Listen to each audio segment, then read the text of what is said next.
the U.S. Supreme Court and won a case. He'll tell you about that. He stood up on multiple occasions against multiple enemies of our republic. Here he is.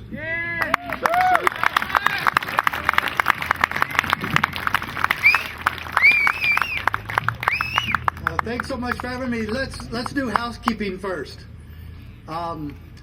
Everybody over here, come and join the crowd. Let's get together. Let's show ABC, NBC, CBS that we're together. Come over here as much as we can. There's lots of room. If you can over here, there's lots of room to sit down over here. I need to see your strength and feel your strength, to see your eyes and feel the spirit of freedom that's at this place. I want to thank Oath Keepers. We've recently been married. When I was sheriff in Arizona, I kept my oath.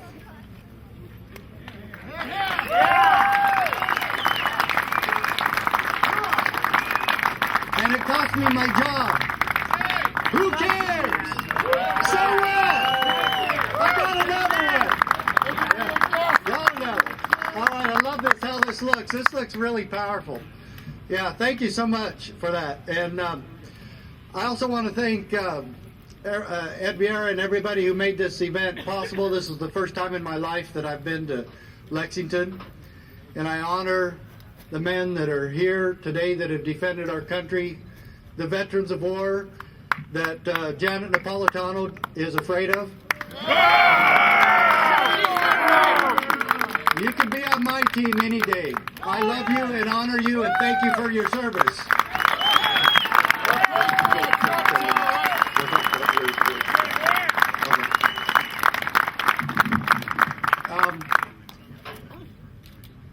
There's some very fundamental things that have brought us here together, and it's the issue of freedom.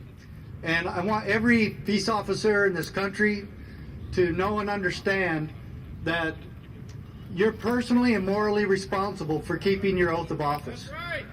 And there's no excuses for you either.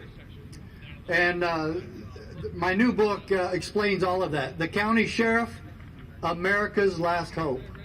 And it's all about keeping your oath of office, and also the case that I won at the United States Supreme Court in 1997. And I filed lawsuit while I was still sheriff, and I filed the lawsuit against the Bill Clinton administration. And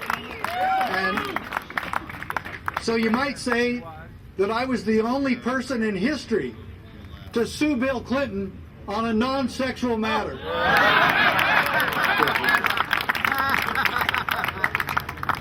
But there's something very fundamental that every peace officer in this country needs to remember.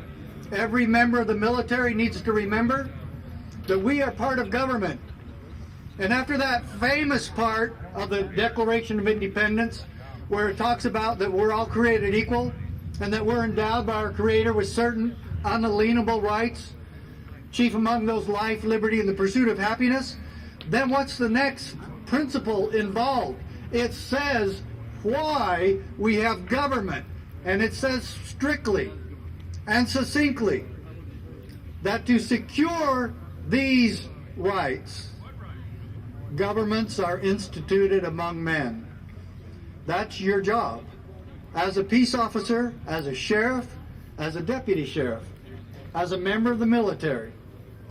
And every deputy on my department was required to keep a pocket constitution and Declaration of Independence right there.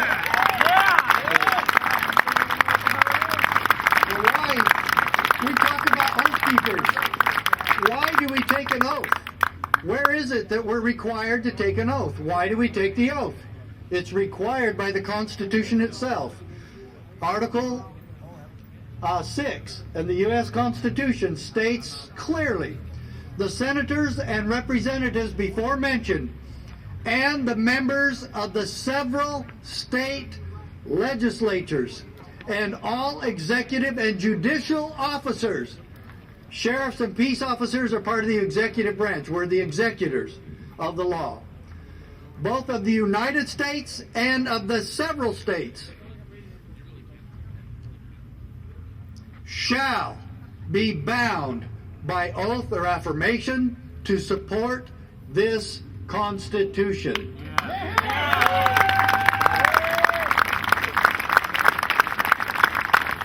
So not only are we required to take an oath to the Constitution, we're required to follow the Constitution without abdicating any of that to anyone else.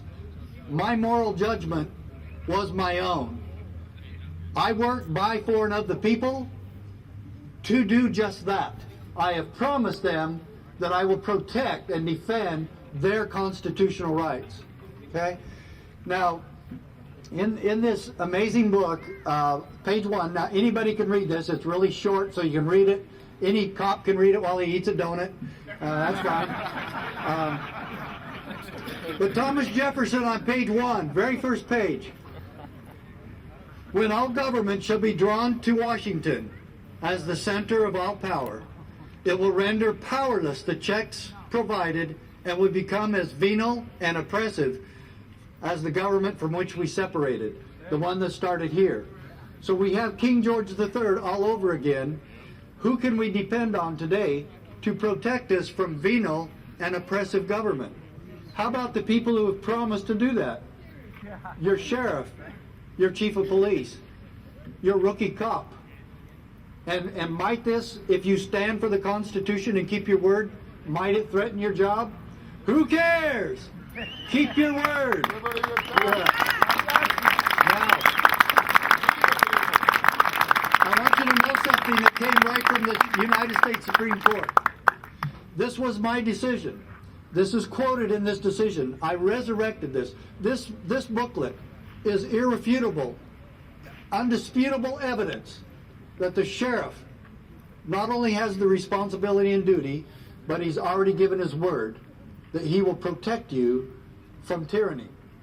And it goes like this. Again, quoting from the United States Supreme Court, Justice Scalia writing for the majority in Mack versus U.S., the great innovation of this design, or this government, was that our citizens would have two political capacities, one state and one federal, each protected from incursion by the other. Okay? Now get this. The local or municipal authorities form distinct and independent portions of the supremacy. You see, the federal government thinks they're supreme. They read the supremacy clause wrong. Very wrong. It's proved in this book. They are wrong. The supremacy clause doesn't say the federal government's supreme. It says the Constitution is supreme. That's a huge difference. Now,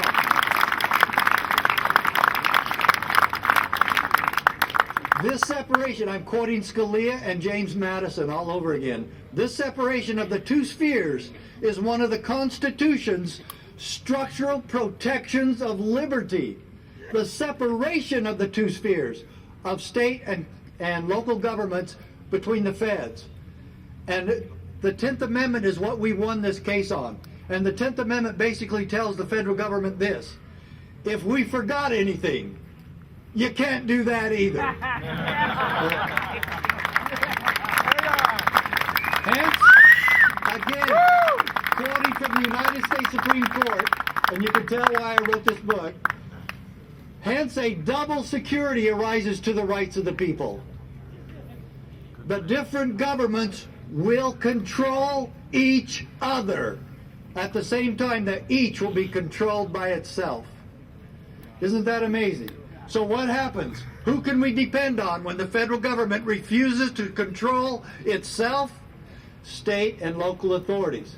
How about those who promised in God's name to uphold and defend and obey and preserve the United States Constitution? You think we should depend on them for protection? I think so. I really think so. Now, what does